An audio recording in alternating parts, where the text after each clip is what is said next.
top of each term, tell you what we were looking at for our structure that term.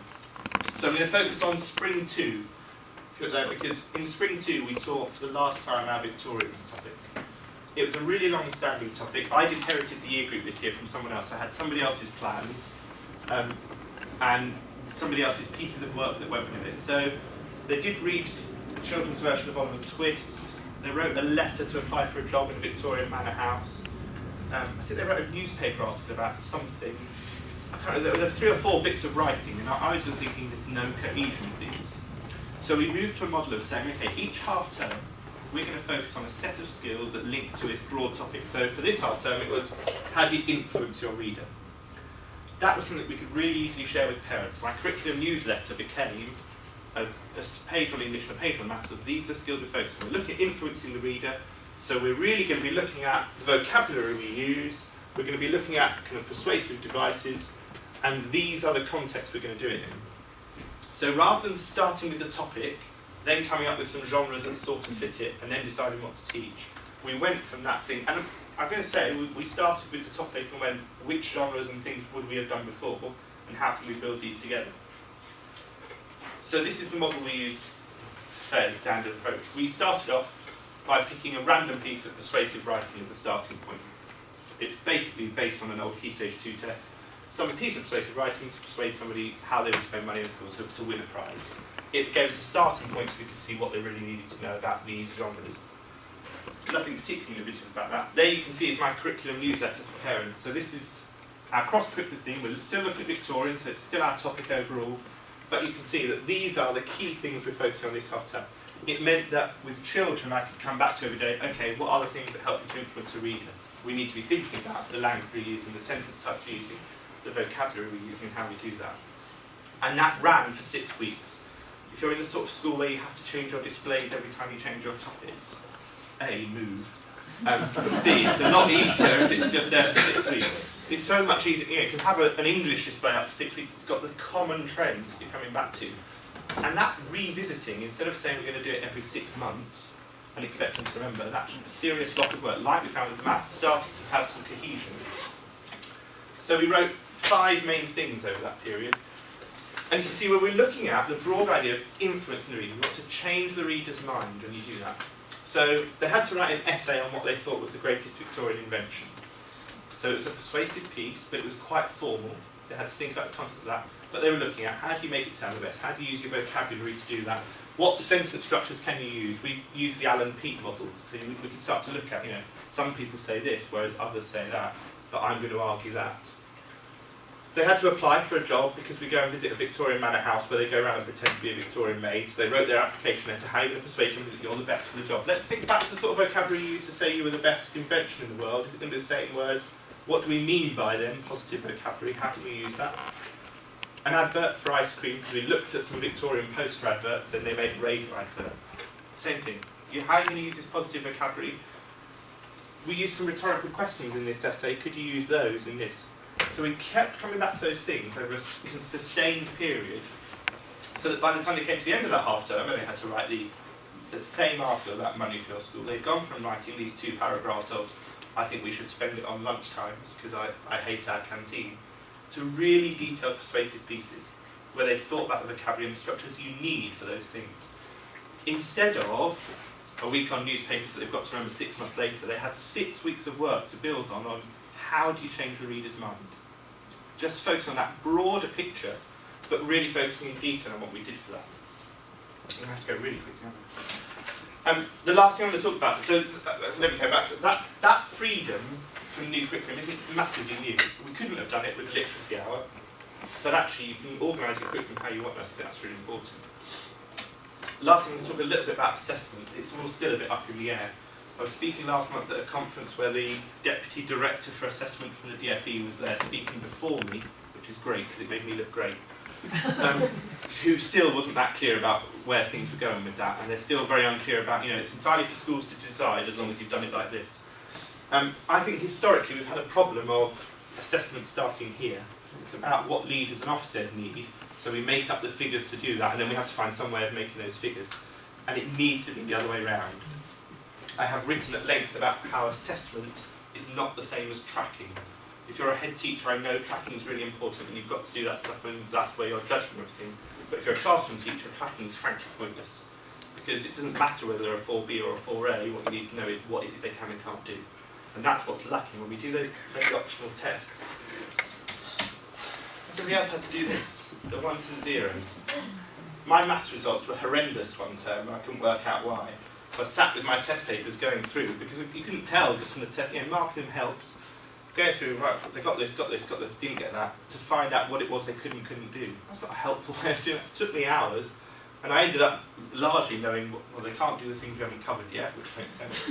And these are the bits I haven't taught very well, I'm going to have to squeeze them in, and that's a crazy way of doing it. It's got to start from where the children are and where they're going, that's stuff that matters to us in the classroom, and then we need to find some way of making that manageable for head teachers to fill in things somewhere. I'm going to be a deputy head from September. I'm going to have to stop saying this. I'm going to pretend it's important. So, again, if you were teaching when the first numeracy strategy came out, you might remember these. These were good. They're a bit unloved, I think, in that folder. Key objectives. There's masses of content in that curriculum. You could assess every little bit of it. I've seen somebody here from Target Tracker. Our school uses Target Tracker, and Target Tracker will come up with this brilliant idea. You can just take all the objectives from the national curriculum and say whether children have achieved them or not. But they decided achieved and not achieved was not enough. So they split it into beginning, secure, and exceeding, I think. And then at some point somebody said, well, we'd really like more steps. So now they've got beginners, beginning plus, secure, secure plus, and exceeding plus. 6 things. When one of the objectives in the English curriculum is to hold your pen correctly. So you can have somebody who's secure plus at holding their pen correctly, but they're not quite exceeding it. It's just madness. And we need to be more rational about it. I think key objectives is a good way to go. So if this was what you said by the end of year 1, you were going to really seriously assess, you will be able to pass on to the next teacher, to the parent, and perhaps even to that child, these are things you can do that are expected of you. I think if we could get the core subjects broken down and say these are the key things for each year group. So in year 5, we know they must have nailed this by the end of the year if they can achieve in year 6. That means, year 4, it must be tables. Year 2, there should be number bonds. It pains me how many kids come to year 5, 6, even when I was teaching year 7, 8, who are doing number bonds with their fingers on them. It shouldn't be happening. And that's one of those things, because we've always been able to say, but they're quite good at shaping space, so they've still got 3. And we've got to say, these are the things that are really important. This is what we're going to assess, this is what we're going to share with children, it's what we're going to report back to parents. Because I think if we can share it with children and parents, then it becomes a formative model. Everything we do with the national curriculum levels, as used to them as we are, doesn't really help us to do that. And I think we can come up with things like, if we look at the composition, so these are writing objectives, it's quite broad, actually, that's the year 3, 4. Writing. There's not a lot of detail there, again, 150 words for a whole 2 years of writing. So all that stuff that used to be in the LMS, pages and pages of it, is much better now. But I think you could go for this, bloody loathsome thing. How many of you have still got to use that? Is that dying? This amazes me. This is the level 4 criteria for AF3 and AF4. There are 6 bullet points, and in different schools there are rules that you have to sign it off 3 times, or you have to have highlighted a certain number, or seen it on a Wednesday if it only counts if it's in a certain book. This, to me, is 6 bullet points that says they can use paragraphs. That's how I judge. If you're a teacher in year 6, you can look at a piece of writing and go, 4B. And then you go and fill the form in afterwards to make it say what it was meant to be. And it's because this is massively overcomplicated how we need to do it. This is really useful for identifying some next steps sometimes. I think APP reading made a massive difference to how good a reading teacher I am, but I've never highlighted a single form. Because I was in a middle school, and in year 7 in a middle school you can go, no, that doesn't apply to us. For everything. So it's helpful if your head teacher was previously in primary, you just go, no, exactly, stage 3. So I think, just really quickly, how many of you have taught kind of year 4, 5, 6? If you never have and you think you feel more comfortable at year 2 level, look at level 2 you could, but just quickly chat to someone near to you. What do you think a level 4 writer looks like? What makes level 4 writing? I realise you might not know the person next to you, but...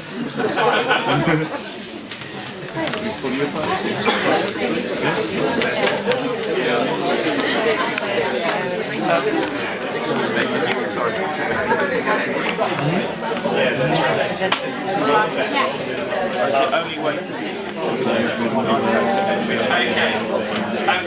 I'll draw you back, so I need to let you go.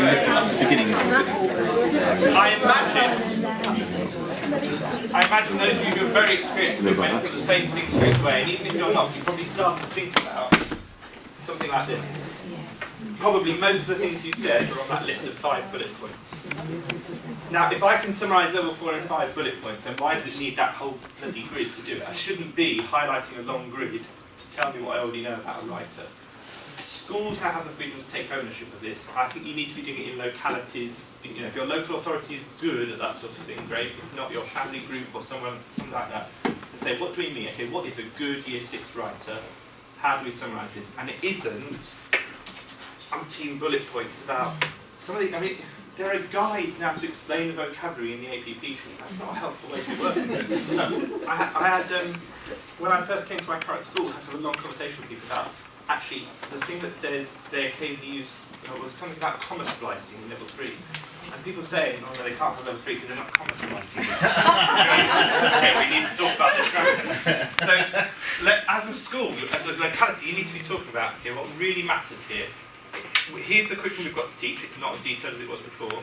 Here's what we think a good writer at the end of Year 6, a good writer at the end of Year 4, and a good writer at the end of Year 2. And it doesn't need to be linked to levels, and it doesn't need to have sub-levels. It could be as simple as that. That's something I can share with a child and say, you know, the only thing is now, your paragraphing is not quite there, and this is what you need to do. And the APP stuff might be helpful for me then to set the particular target for that child, but those 5 things should be enough for that. And that's what schools need to do. I think they need to stop looking for the masses of paperwork from the DFE and saying, we know what good writers look like, we know what good readers look like, and this is what we're aiming for. And really own that assessment thing. I've mentioned here, if you're a head teacher and you're thinking of buying an assessment scheme, there are 7 questions that you must ask, but I must let you go. That's on my blog if you want to have a look at it, so I'll leave that page up at last. I'm sorry it's a bit rough.